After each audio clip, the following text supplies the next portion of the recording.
Hey, what's good, y'all? It's Tristan with the Generational Beef podcast here.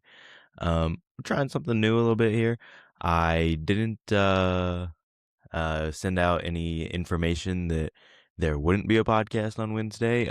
But for pretty much the first time since we started, we had enough scheduling issues this week that we didn't get to record before Wednesday. And so you know, we're gonna get you a twofer this week. We're gonna see how this goes. It's gonna probably be kind of single cut, just me talking to the mic.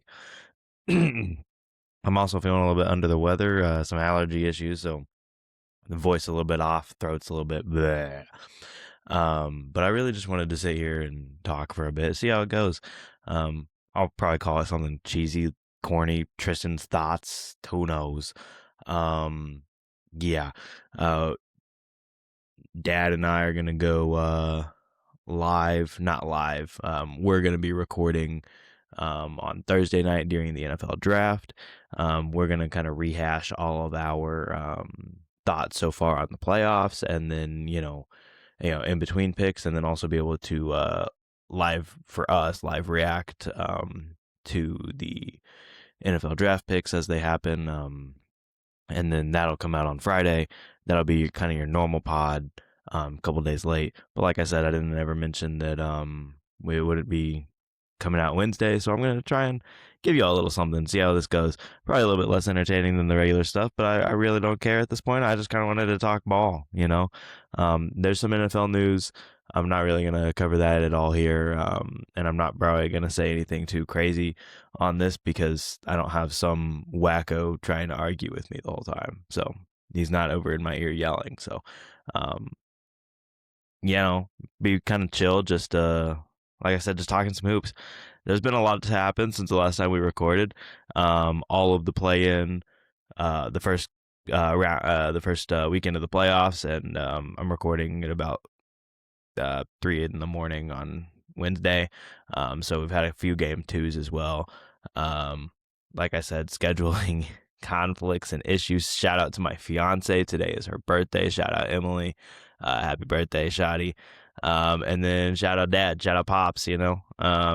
Finishing up the last week of his second semester back in college. So busy week for him as well. I think work's been kind of hectic too. So shout out to everybody moving and shaking and doing all these things in their life.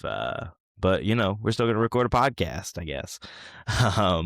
But yeah, so we'll just kind of go over everything. Just like I said, I just want to talk some ball. Yeah, a lot has happened.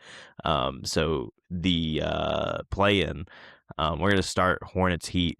Dad and I were watching that game in the background as we were recording last week because it was on Tuesday.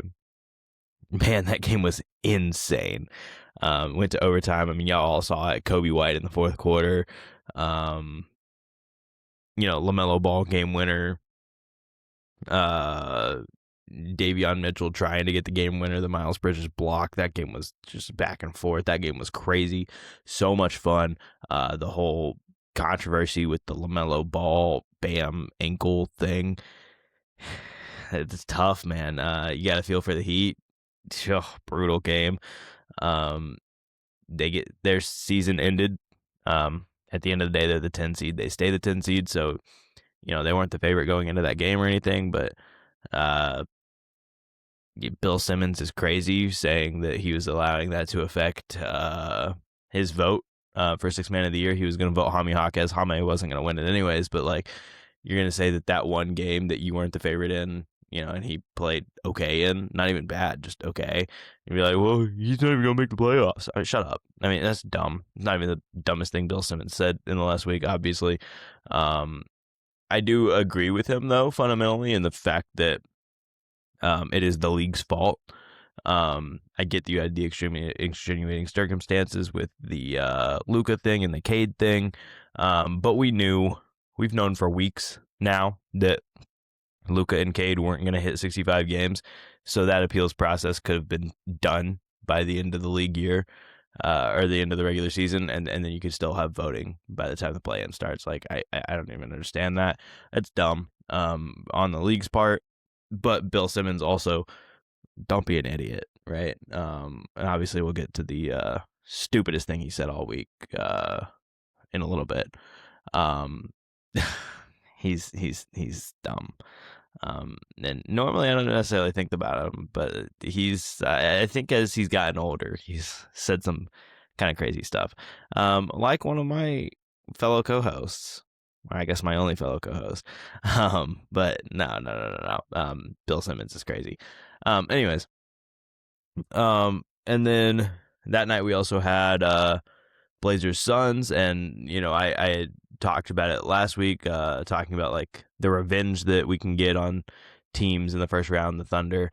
And I was like basically just shooing in the Suns as the 7 seed, so they didn't have a chance of playing us. And then Denny man just came out and was phenomenal. He scored 40 with 12 assists, I think 8 boards in that game, and just put on a show. And shout out play-in Jalen Green as well.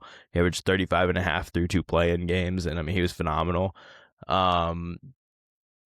Yeah, I mean that game was a lot of fun too. It was back and forth as well, and like I said, Denny just absolutely showed himself, and like, it was a phenomenal game. And then you get to Wednesday, and the Magic Sixers game went about kind of how I think a lot of us expected it to.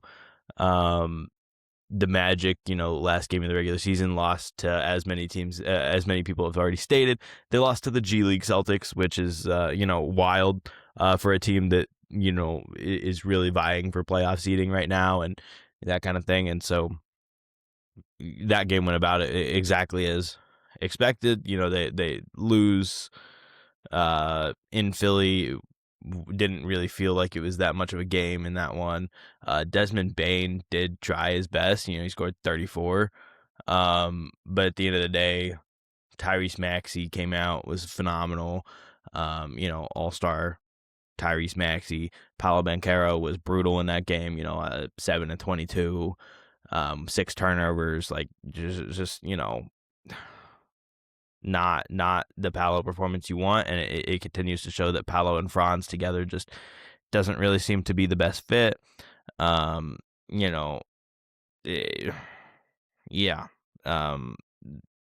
They just, like I said, they lost into the regular season to that brutal lineup that the Celtics put out, and in a game that mattered for them, and they're just yeah, doesn't feel like there's a lot going on for them at that point. And then you get to like the insane crazy game, Clippers Warriors, and I really didn't expect the Warriors to come out and win this game. I mean, any game that Steph is in, clearly, as was shown in that game, you can win. And Steph was dominant in that game, especially in the fourth quarter. Steph came alive, and Kawhi fell off a cliff. Kawhi probably had the worst second half of a game he's had since like November. I mean, it seems like I think he shot like 2 of 11 in the fourth or something like that. Like it was bad. It was really bad. And props to Draymond, right? Like Draymond in the last couple minutes of the fourth quarter looked like DPOY prime Draymond, and I don't even think that's an exaggeration. And so I'm sitting here kind of hyped because obviously, as much as I want to hate the Warriors and I hate the Kevin Durant Warriors, pre and post, they were a fun team, right? And even with Kevin Durant, obviously they were a fun team to watch, but pre, they were definitely a fun team. They were the young, exciting, up and coming team that you wanted to root for. And then post, whenever they got the other ring, and Steph got his Finals MVP, that was just a feel good moment for everybody. It kind of seemed like, and so as just a basketball fan, I was happy for that. I was excited for that. Shout out Steph's legacy, and so it just seemed like one of those moments where, as basketball fans, yeah, we're gonna get another playoff appearance for Steph, and low key, maybe could have made something happen against the Thunder. I'm not saying that they would take a game.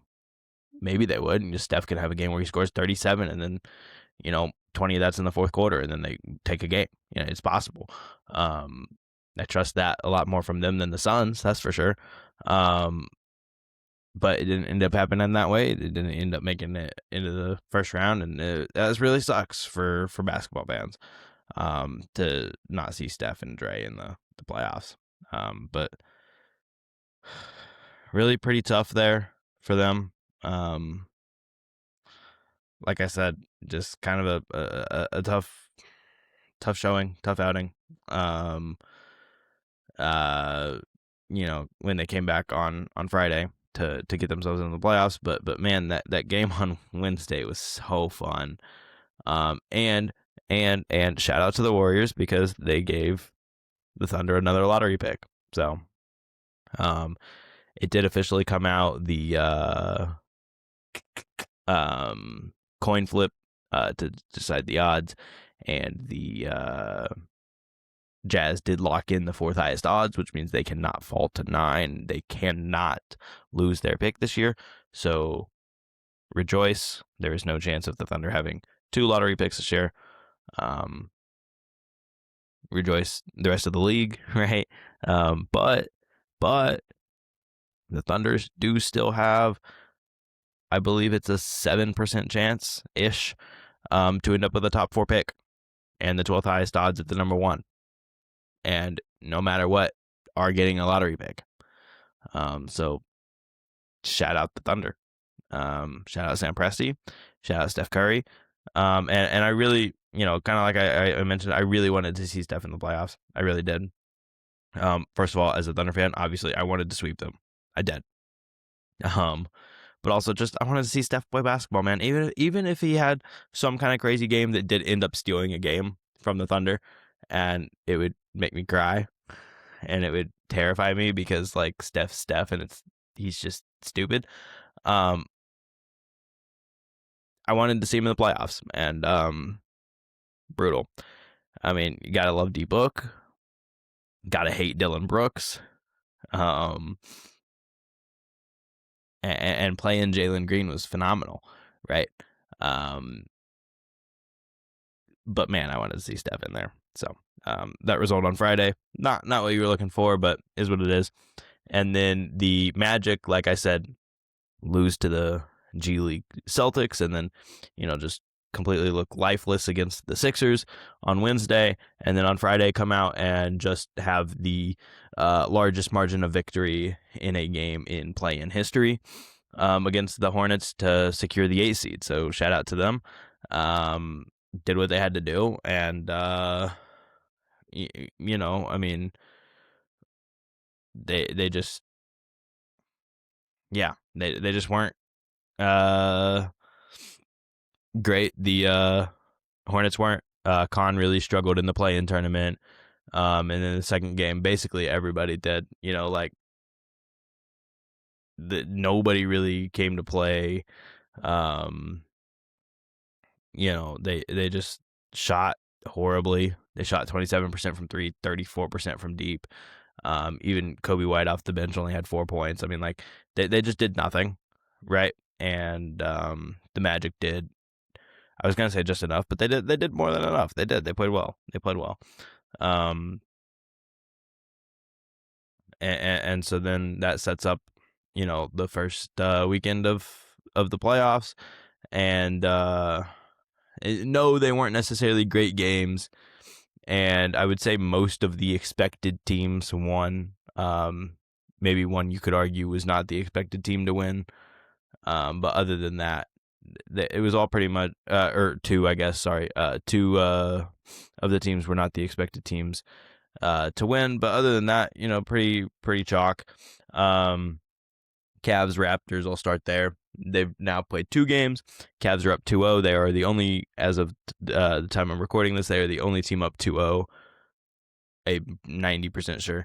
I'll have to look here in a second. They are the only team up 2-0 right now, and I was thinking this series could be kind of close just because the Raptors have played phenomenal defense all year, and Scotty Barnes has been incredible. And, right now it just seems like, right, Donovan Mitchell is a phenomenal playoff riser. He always has been. and having a little bit of the pressure alleviated from him by James Harden, and then the other way around, also James Harden having a lot of pressure alleviated from him by Donovan Mitchell. I think it's the first time since probably 2012 that James Harden walked into the playoffs and wasn't the best player on his team. Well, I mean, I guess other than like the Nets year. And Joel's okay. I'm gonna shut up. That's not even true. That's not even remotely true. The Nets year, I was gonna say, but he was hurt, so it doesn't really count, which is valid. But then Joel Embiid and Kawhi Leonard. So, but Kawhi got hurt also in the playoffs. So I mean, so like kind of, but kind of not really, because like Joel missed games and so did Kawhi. So I mean, like kind of, but it's the first time that it's like, I will say that he is not looked at as being like the only guy that's like a real ball handler. Going into the playoffs, right? And Donovan Mitchell alleviates a lot of that pressure. But then also, if you see Evan Mobley playing the way that he is right now, and that pick and roll 2-man game with him and James Harden, obviously we know James Harden's an elite pick and roll ball handler. You're kind of just like dead to rights if you're the Raptors. If Evan Mobley's going to be this aggressive, and Dono and James Harden just complement each other this well, like that series doesn't look great. I mean, we'll see. It's going back to Toronto for Game 3. We'll see how that goes. I don't feel great about it if I'm a Raptors fan right now. I don't. You made it here, and that's more than some people expected, more than quite a few people expected. So good for you. You were a good team this year. But I just don't really see it. That could be a quick series. Could end up being 5. That sucks. I was hoping that one goes 6 or 7, but it just doesn't seem like it likely right now. But shout out to the Cavs. They've taken care of business. They've done exactly what they're supposed to do. Next I'll go Knicks Hawks. Game 1. Not a good Jalen Johnson game necessarily. I mean, he had 23 points, but he was a little bit inefficient. Nikhil had a poor game. Dyson Daniels, finished with 11 assists, so he was actually pretty good there. And obviously, he's going to provide you defensive effort and value. But he shot inefficiently, and CJ McCollum had 26. But other than that, like just not like it seemed kind of like a stagnant game for their offense, kind of. And then if you're the Knicks, you've got Jalen Brunson and Karl Anthony Towns, neither of which had phenomenal games. They were both a little bit inefficient. But between the two of them, they went 17 of 18 from the free throw line, and that's going to do you a lot. Josh Hart, just the animal that he is, had 14 boards, and they just like dominated kind of every phase of the game. It only ended up being an 11-point win, but it seemed more than that. The Hawks were never really in it. It didn't feel like, but the Knicks kind of just ran away with it, and then you get to Monday night, right? And if you go into a series, the road team, you just got to take one, right? And I said last week that the biggest reason I was picking the Knicks in the series is that, and the reason I still ultimately am, is that come down to it late game, right? The Knicks have Jalen Brunson and the Hawks have CJ McCollum. Well, guess what? On Monday, CJ McCollum did that thing. So, I mean, he had 32. He was phenomenal. Kuminga had 19 off the bench. And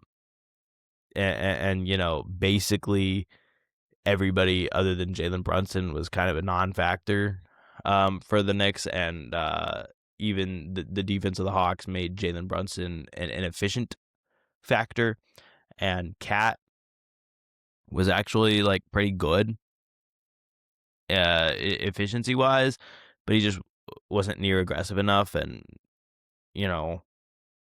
it just seemed like they had the right recipe, the right formula, and then just didn't implement it, right? Like they didn't follow it, and so it just was a little bit lackluster, I would say, for them. But yeah, I'm going to skip around a little bit because obviously I'm burying the lead on some of these games for sure.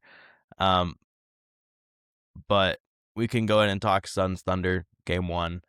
I mean, nothing of value happened in this game, really, other than the Thunder are the best team in the league, and we know that. Dillon Brooks took 22 shots. Why is Dillon Brooks taking 5 more shots than Devin Booker in a game? I don't know. Seems like if you're the Suns, you should probably figure that out. He shouldn't be. Correct answer. 6 of 22 from the field. He said in his and I know obviously he's got the ultimate confidence, but like he said in his whatever media availability, I think it was today, they were asking him something. He was like, yeah, if I get the chance, I'm just gonna ISO Shea. Yeah, Suns guys, I know Dillon Brooks has had a good season. If you want any chance to do anything, Dillon Brooks ISO ball, I don't care who it's against, Dillon Brooks ISO ball, not the answer to your offense, I promise you that. If you want to match up Hunt Shea, because I guess he's like the 5th best defender on the starting unit, which is a true statement, but not because he's bad, but because he's good and the rest of it is elite. If you want to match up Hunt, fine, do it with Devin Booker, right? Like, I don't know. He just, Dillon Brooks, like I said, he's just annoying. He's really just annoying. If the game was even like semi-remotely close, fine, talk, I guess. We're the best team in the league. We're the reigning champs. We're about to have the 2-time consecutive reigning MVP. And you lost the game by 35. I mean, what do you want? What do you want from this? Phenomenal things. Dub was incredible. 22, 7, and 6 efficiently. He looked good. Still looked like there's some pain. Maybe in his wrist a little bit, maybe in his hamstring a little bit. Like I don't know, but he looked really good. He played well, and then Shea. Like, listen, guys, I don't know how many times we can continue to have this conversation because people want to just like complain and moan and whine on the internet. Yes, Shea Avante took 17 free throws in this game. That is a true statement. Right? As a team, we took 5 more free throws than they did. So yes, 17 of our 23 free throws were from Shea, but they took 18, right? Like, as a team, we only took 6 free throws outside of Shea, right? And we got called for more fouls in this game than they did. So yes, you talk opportunistic, right? A lot of those fouls from them occurred when they were already in the bonus. Well, if they commit fouls in the bonus, whoever has the ball is going to the line. And guess what? Shea, the 2-time reigning MVP, has the ball in his hand more than anybody else on this roster. So yes, he took 17 free throws in this game. It's not foul baiting. He's not a free throw merchant. And you're right. Yeah, he had a very inefficient game from the field today. Very unlike Shea, right? True.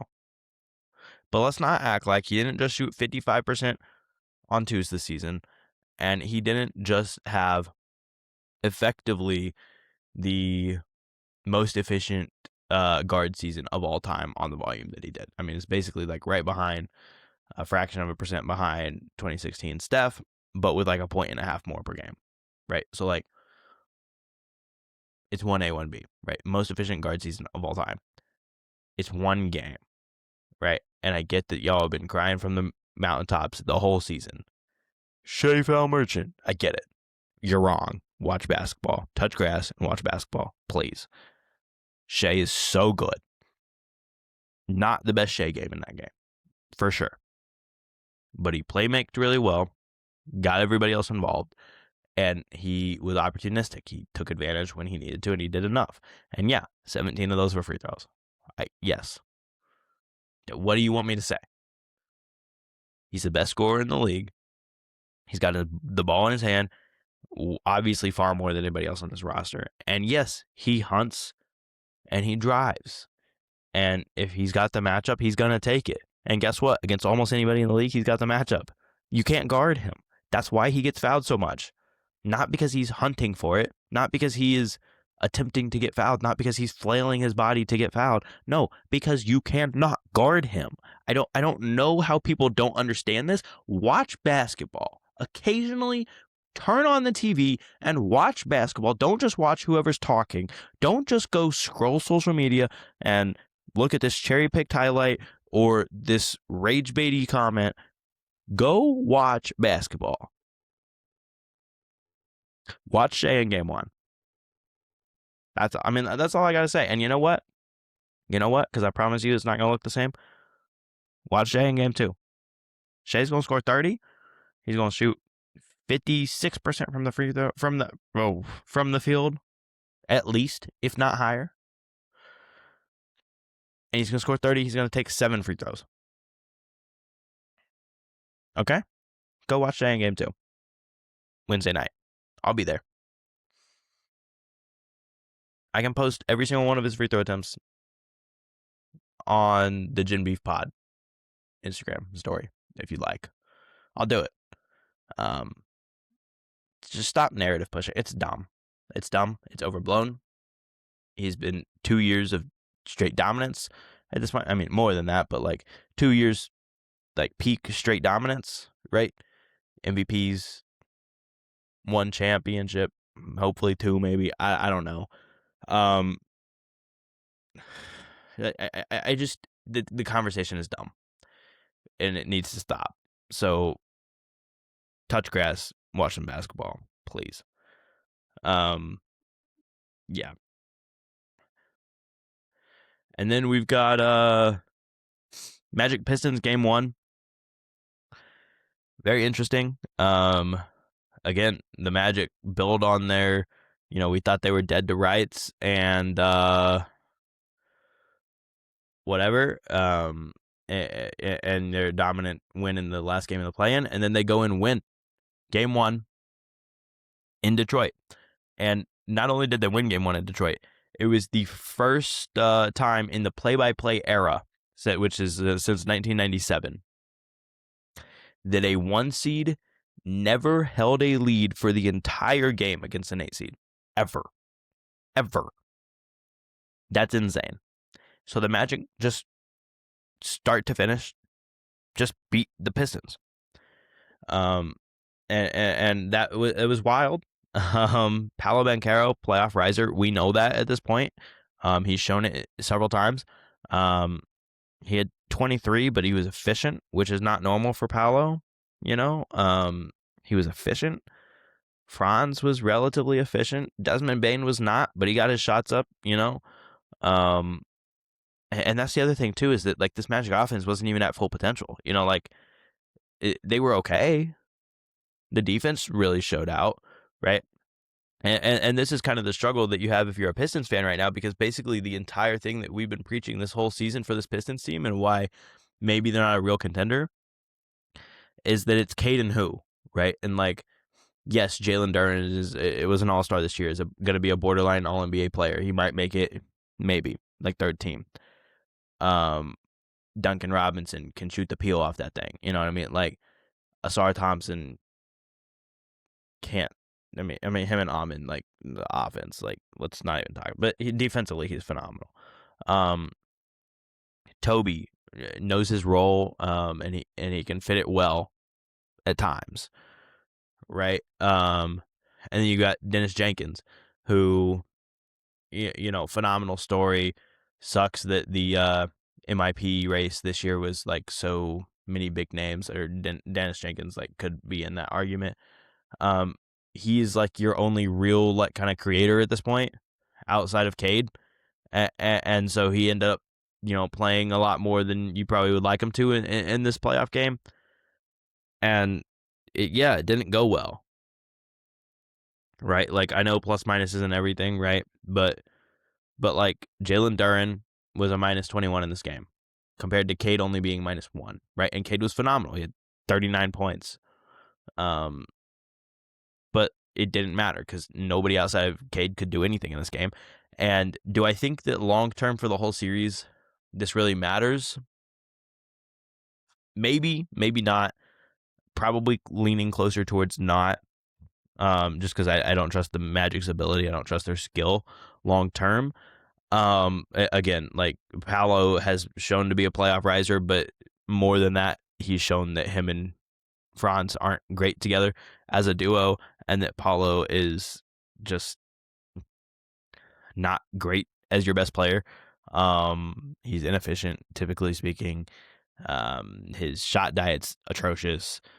All these things that we know.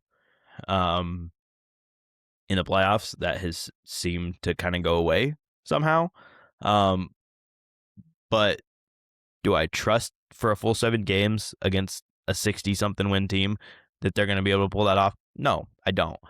But the fact that these holes with the Pistons that we had been talking about that could really become glaring and get exposed as we get later into the playoffs got exposed game 1 against this 8 seed that is very flawed. Is very concerning if you're the Pistons. Again, I'm still picking them probably to win the series. I'm still picking them as of now, definitely to win the series in 6 or 7, right?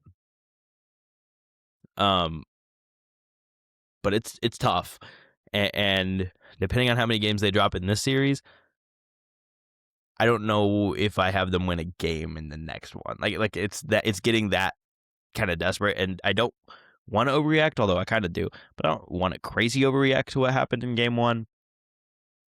But like, it's basically just how it happened. It's not just like the Magic got crazy hot and Desmond Bane hit 8 threes or whatever, like, and then they lost the game. But the Pistons still relatively played well. Like, no. The Pistons played bad. And it was everything that we had been saying all year that was kind of a concern for why maybe they're not a real contender happened in game 1. So that's not good. Like that's a real problem if you're the Pistons. That is a legitimate issue that I don't feel good about. Like I don't love. And if I'm a Pistons fan, I'm kind of scared right now. Yeah, we had a great season, but it's probably a lot closer to over than you'd like it to be. So, we'll see. I would assume game 2 is Wednesday night because they haven't played yet. So let's pull up that. Yep, they play game 2, 6 p.m. on ESPN. So I guess we'll see. You really got to hope that if you're the Pistons, you squeak that out, like, because it could look really, really bad, really brutal if you don't. So, now we can get into Sixers Celtics, and game 1 looked exactly how you would expect the series to look, especially if there's no Embiid, which like is really how you expect the series to go. You don't expect Embiid really to be there. Maybe he can get back, but you can't count on it when you're evaluating the series. Tatum looked phenomenal in that game, other than his 3-point shooting, which still hasn't really like crazy caught on since he got back, but he had 25, 11, and 7. He looked like the orchestrator of this offense, the leader. He looked like he was in full control, and the game was just moving at his pace. Jaylen Brown also just continuing his phenomenal season. He also had 26. And other than that, it was just a nice team effort, right? They had 4 other guys end up in double digits. Like, just a good game for them. And then basically the exact opposite for the Sixers. Nobody was good. Nobody was good, right? Like Tyrese Maxey scored 21, but he was still pretty relatively inefficient. Nobody was good, right? VJ Edgecombe very inefficient. Kelly Oubre very inefficient. Paul George, solid efficiency, but only scored 17. Just wasn't crazy aggressive. Like, just not a good game, right? And then you get to game 2, Tuesday night, and boy, oh boy, did it really look like for about a quarter that it was going to be the same thing, right? Like the Celtics, about halfway through the first quarter, went on like a 16-0 run to end up being up 13 late in the first quarter, I think. And then the Sixers called a timeout, went on their own little run of their own, and then got it back to, I think they were down 3 at the end of the first. down 2 or 3 at the end of the first. And then at that point, it's like, okay, the Sixers went on a little run to kind of make it close, but is it kind of a fluke? Do they really have it in them to continue this? And then they never gave it up, right? They kept the run going. VJ Edgecombe was phenomenal in the second quarter. I think he had 16 points in the second quarter of his 30, which is phenomenal considering he only had 13 the game in his playoff debut. But he had 30 this game. Like I said, I think 16 of that was in the second quarter. They went into the half up 8, I think. And then basically kept it, like, relatively speaking, like, at bay the entire rest of the game. They kept it in that, like, 8 to 15 range the whole time and just never really let the Celtics go on a crazy run after that. Tyrese Maxey was phenomenal as well. He also had 29 to go with VJ's 30. PG only had 19, but he hit some timely shots, especially like in that second quarter as well with VJ. They were both really, really good.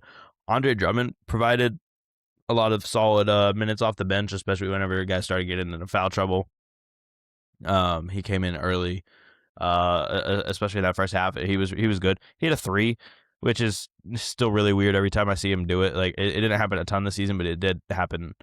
Like doubled the amount of his entire career, whatever or more.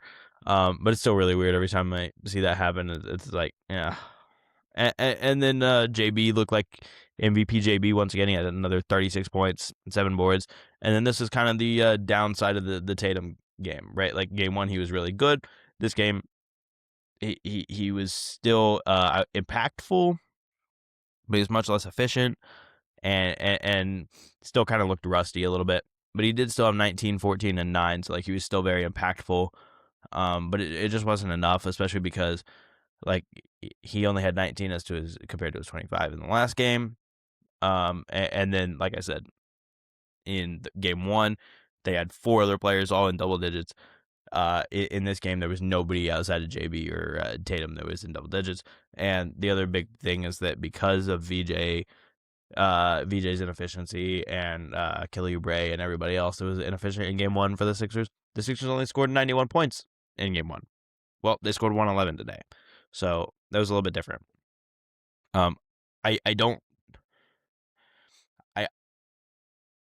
I couldn't speak to the viability that I feel for the Magic Pistons just because I don't love the Pistons right now. Right?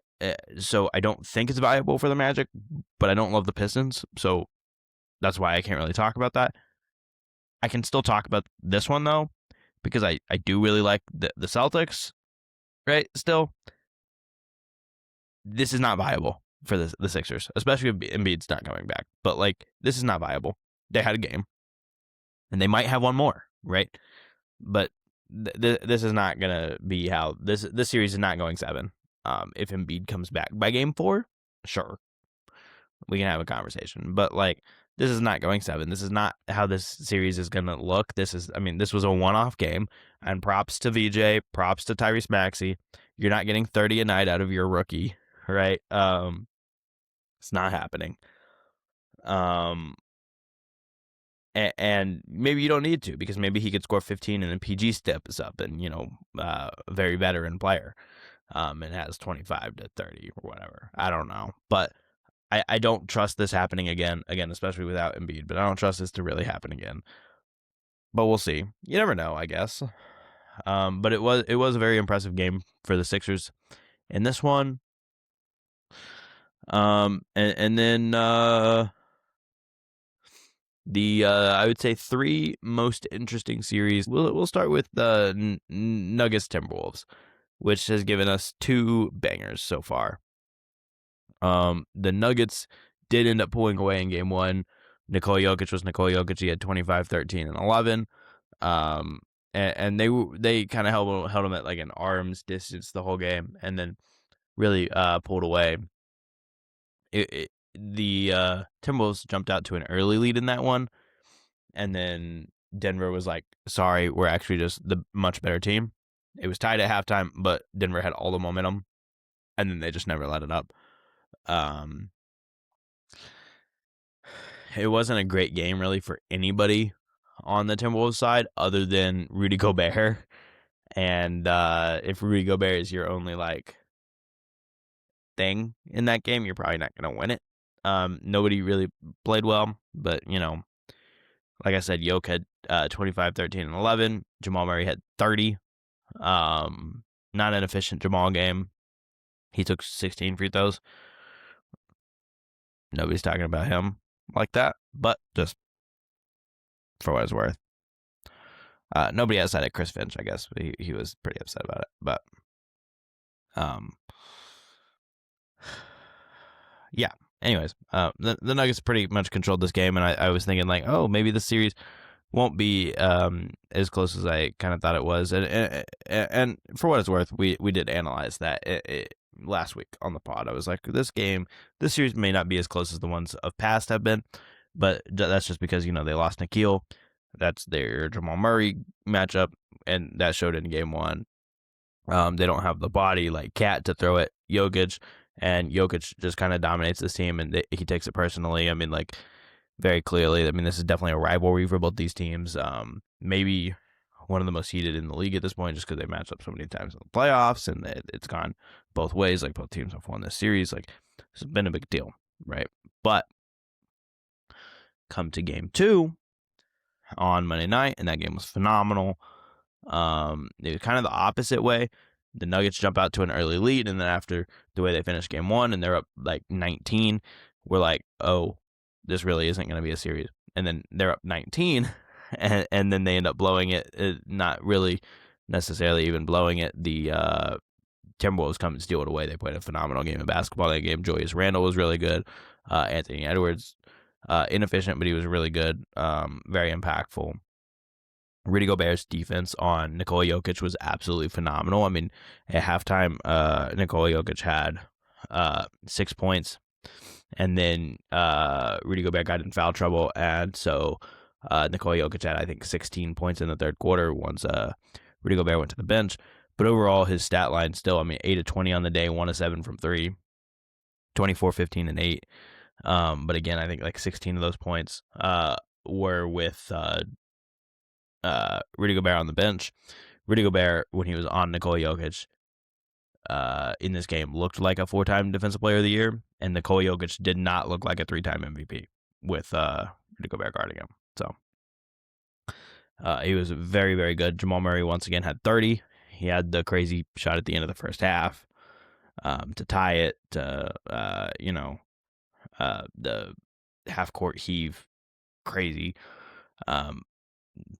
But the Timberwolves really came to play. Tim Hardaway Jr. gave them a good spark off the bench, 16. But again, like, Julius Randle was good.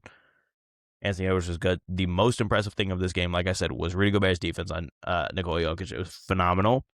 And then Jaden McDaniels was really good of just tiring people out on offense for the Nuggets, and at least making Jamal pretty inefficient. And Dante DiVincenzo, every time they needed a play, every time they needed a hustle play, he like kind of looked like Josh Hart out there tonight in that game. I mean, every time they needed a play, especially late, like, he was there. There was the one play where there was like 3 or 4 Nuggets there, and he goes up and he taps it out to Julius Randle at like the timeline, so they get the board. That was insane. The play right at the end of the game where Nikola Jokic was trying to get an offensive rebound, and he like comes up and after Gobert had forced him to miss, and he comes up and like just like takes it from behind him and just like takes the board there. Just every time they needed a play, every time they needed a hustle, anything, Dante DiVincenzo was there in that game. He was phenomenal. And again, plus minus isn't everything, but it really shows, right? Like, Dante DiVincenzo was a plus 20 in that game. Nobody else on the team was higher than a plus 6. So like he was truly, truly phenomenal in that game. But yeah, no, Rudy was incredible. That's my biggest takeaway from that game. The defense that Rudy Gobert played on Nikola Jokic cannot be understated. Like he was so good. And then we can get into the last two series I wanted to talk about, both of which played game 2 tonight. We will start with Rockets Lakers. We can start there. LeBron James. And yes, Saturday we found out late, barely before tip that KD wasn't going to play in this game, and that's a blow. But you still kind of think that, like, no Luka, no Reeves. You still kind of think that, they've got Şengün, they've got Amin Thompson. The Rockets are still probably the better team, even without KD, and so you kind of gotta imagine that, like, they're gonna pull this out anyways. And then they fell flat, and they were terrible, right? Like, their offense was atrocious, and this is against the Lakers' defense. Like, it was not good. Everybody was terrible. I mean, like, if you look at, like, just going down the line, their like, field goal numbers, right? Jabari was 5 of 14. Alpi was 6 of 19. Amin Thompson 7 of 18. Reed Shepherd 6 of 20. Like, they were just genuinely terrible. They had zero offense outside of Tari Eason in that game that was worth anything, because Kevin Durant wasn't on the floor, and they just, like, somehow Kevin Durant, one of the heaviest, like, ISO players in the league, they became more ISO heavy without him in the game. Based on what they average in terms of isolation offense. Just genuinely a terrible game, and I see everybody talking, like, on Twitter afterwards, Rockets fans and NBA fans in general, like Ime Udoka, and you got to really start to question. Now they're down 2-0. Like, you got to start to question Ime Udoka's job. But really, let's not bury the lead. LeBron James, 41 years old, year 23, and for 2 games, one of which did have Kevin Durant on the court, at 41 years old in a playoff series for 2 games, has been the best player on the court. He's been absolutely phenomenal. My dad would come on here and try and say that Luke Kennard was the best player on the court in game 1. Stop. Luke Kennard, phenomenal. Shout out. Both games, phenomenal. He had 27 in game 1, 5 of 5 from 3. He was really good in game 2 as well. But in game 1, LeBron had 19, 13 assists, and 8 boards. Just really picked apart the defense, did whatever you wanted. And yeah, Luke Kennard hitting his shots was a big part of that, right? For sure. DeAndre Ayton had a good game as well. And then you go look at game 2, and again, that's a game with Kevin Durant on the court. And LeBron James was still the best player on the court in that game at the ripe age of 41. And you go look at that game, right? KD had 23, but he clearly looked off a little bit. Like, he wasn't aggressive. They were talking about the deciding factor in him going or not is his motion. It still didn't look great, but obviously you got to get him out there. And the efficiency of the other guys wasn't much better. 7 of 16 from Jabari, 9 of 20 from Alpi, 6 of 10 from Amin is obviously much better. But then you got Tari Eason go from 7 of 7 to 4 of 14, right? Like, the efficiency just wasn't any better. But LeBron in this game, 28 points, 8 boards, 7 assists, like, phenomenal. Again, Luke Kennard, another 23 points, hitting his shots. Marcus Smart was huge in this game, 25 points, hit 5 threes. Like, everybody's been showing up for them, and nobody's been showing up for the Houston Rockets. And you got to kind of be terrified if you're the Rockets right now, because you're down 2-0. Luka's not playing. You don't know if he's going to or not, but as of now, he's not, and it's still a possibility that he could end up playing. And as of this moment, Kevin Durant is playing, and you still haven't won a game. It's not good. Both these teams are very flawed. It's really not good if you're the Rockets. You cannot be feeling good. I mean, at least the positive is that you're not the higher seed in this series, even though you were the far and away favorite going into it. You're not the higher seed, so you are going back home down 2-0. And I'm an idiot. I also was talking earlier about how the Cavs were the only team up 2-0, knowing I was going to talk about this as well. The Lakers are as well. But it can't feel good right now if you're the Rockets. I'm not counting them out of the series, right? If you asked me, especially if you tell me like Luka's not going to play, I would expect this series going back to LA Game 5 tied 2-2, most likely. But if you split in Houston and you're down 3-1 going back home to LA, going back to LA, Lakers at home, especially if Luka doesn't play in those games, I mean, it's probably over for you at that point. Like, I mean, it's bad.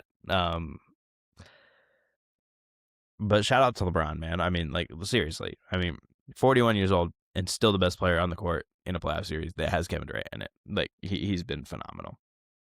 And then the reason I saved it for last, first, I want to shout out Wemby for being the only unanimous DPOY in NBA history. Shout out to Shea as well for winning Clutch Player of the Year. Obviously, both of those awards were given. Nothing special there. But this series is very interesting now because Game 1, Denny picked up where he left off in the play-in. He had 30 and 10. He was really good. And he still drove, I think, 22 times in that game, which is even a little bit more than his season average. So it was less efficient than it normally would be because of Wemby. But he didn't necessarily seem like he was afraid, which is big in a series where you're playing Victor Wembanyama. And over the full series, I wouldn't expect that to go well, but he did it. And Scoot played well. I mean, nobody else showed up for the Blazers really, but Scoot played well, so that was nice. A good thing for them. And then Victor Wembanyama, right? Like, don't bury the lead. Victor Wembanyama, 35 points, most in a Spurs debut playoff game ever. He was phenomenal, and his defensive gravity, we've talked about it before, his defensive gravity is insane, right? My dad clearly, I guess, doesn't seem to think so, but his gravity on defense is insane. He's dominant. And it wasn't even like a great Spurs game outside of Wemby. Like, everybody was okay, but like it still leaves lots of room for growth, which makes you happy and excited as a Spurs fan. And you're like, oh, okay, this is a really good start to our playoff hopes, you know? And then we get to Tuesday, and losing the game is one thing, right? Like, you'd feel better right now if you lost the game, even with Vic playing the whole game, than how you actually lost. Because here's the thing. He has been officially diagnosed with a concussion. And prayers for Wemby. Hope he's fine. That can be scary if you're the Spurs right now. I still think in a 7-game series, because they are just the more talented basketball team, it gets close, obviously. But I still think they can win against the Blazers without Wemby. But it gets close. Here's the scary thing, right? Like, if you're an NFL player and you get a concussion, obviously it's much more common in the NFL and it's much more likely. But if you get a concussion in the NFL on Sunday, you can be down with that concussion for 13 days and still only miss one game, right? Because that 14th day is that second game, you know, Sunday, right? So that 14th game is that 14th day is that second game.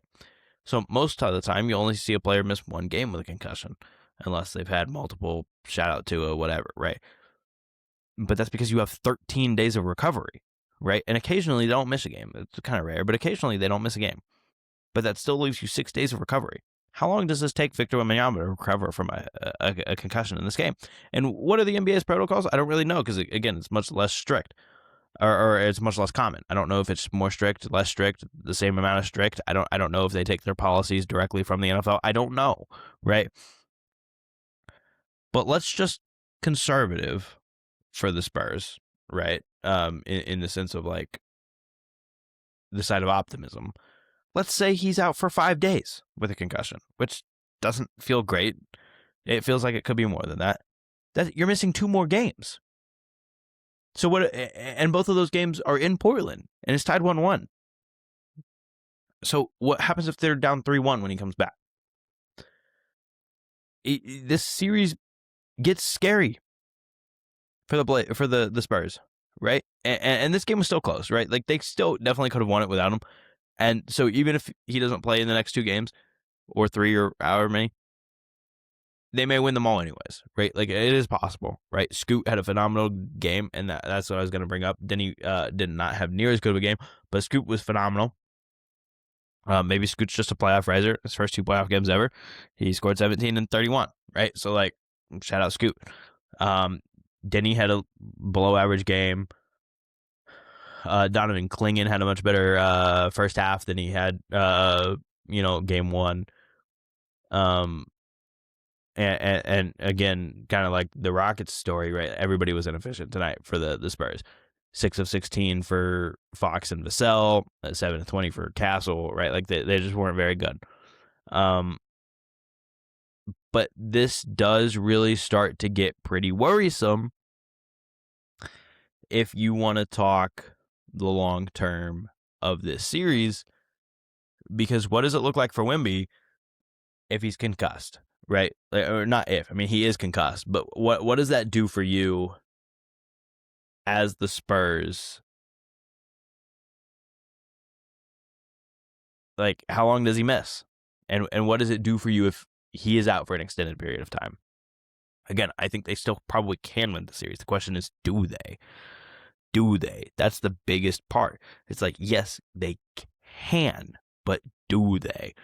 And again, does it mean it's 5 days and he misses 2 games? Does it mean it's 12 days and he misses the rest of the series? I don't know. I'm not a doctor. I'm not part of the NBA's policymakers. I don't know what their concussion protocol looks like. You got to be a bit scared, though, if you're a Spurs fan. It sucks. But yeah, I mean, it's brutal. Because again, phenomenal playoff debut for Wemby. And this is right off the heels of him being announced as the only unanimous DPOY ever. Phenomenal. He's phenomenal. Elite talent, and you want to see him out there. The concussion is scary. Especially because we all want to see Wemby Jokic in the second round, right? Like, what if it doesn't happen? And hey, both those teams are 1-1 right now. What if the second round ends up being Wolves Blazers? You know who's the happiest person about that? Me. That I'd be the happiest person about that. That's not gonna happen, but I still ultimately think that the Spurs are winning the series, even if Wemby doesn't play. But the news is very important there. So we'll see, because then Luke Cornett is one of the better backup bigs in the league, but he's gonna have to start and he's gonna have to play a lot more minutes. What does that do for you? It means that Denny can have a massive series, that's for sure. Again, whether that results in more wins for them, I don't know, but it means Denny can have a massive series. So, ultimately, I don't know that too many of my predictions have changed from the start. I picked the Pistons, I'm still sticking there. I picked the Celtics, I'm still sticking there. I picked the Knicks. Obviously, I picked the Knicks. That one is tough. That one's probably going to go 6 or 7. I'm still sticking with the Knicks, but that one's tough. I picked the Cavs. Obviously, I'm still sticking Cavs. I picked the Thunder and the Spurs. I'm sticking there. I picked the Nuggets. I still feel good about that. I mean, like, again, Rudy Gobert absolutely played as well as he could have in that game, in both the first 2 games, really. I just don't see the Wolves pulling it off. It took a lot for them to win that game, and it was a fun game, right? But I just don't see it. And then I picked the Rockets. I don't feel good about that right now. Obviously, that's the one, right? They're down 2. They're down 0-2. I guess moral of the story is any of the series that are split right now, I don't know that the split necessarily has me feeling awful about the team that I picked. But that's the scary one, right? Is Lakers Rockets. I picked the Rockets. if Luka doesn't play, I mean, I still probably think it's the Rockets, but you got to get. I mean, at this point, like you got to get up there. You got to urgency matters, right? If you lose the next game, it's over, right? So, KD's gonna get a couple days of rest. He's gonna come back and play. Do we see Luka before the end of the series? I don't know. I think I'm going to change it to Lakers in 7 because if we get to Game 7, A, no way Luka doesn't play, and B, that's LeBron in a Game 7. So I'm gonna go Lakers in 7. I am gonna switch that one. Let me know what you think. Comments. Let me know what you think about the playoffs so far. Let me know what you think about this new format. Again, I'm gonna call it something stupid. Tristan's thoughts. Who knows? Maybe this was very bland. Maybe I can find a way to make it more entertaining and then do this more often, push more content out. I don't know.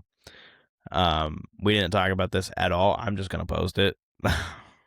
Who knows? But yeah, if you enjoyed being with me for this hour, great.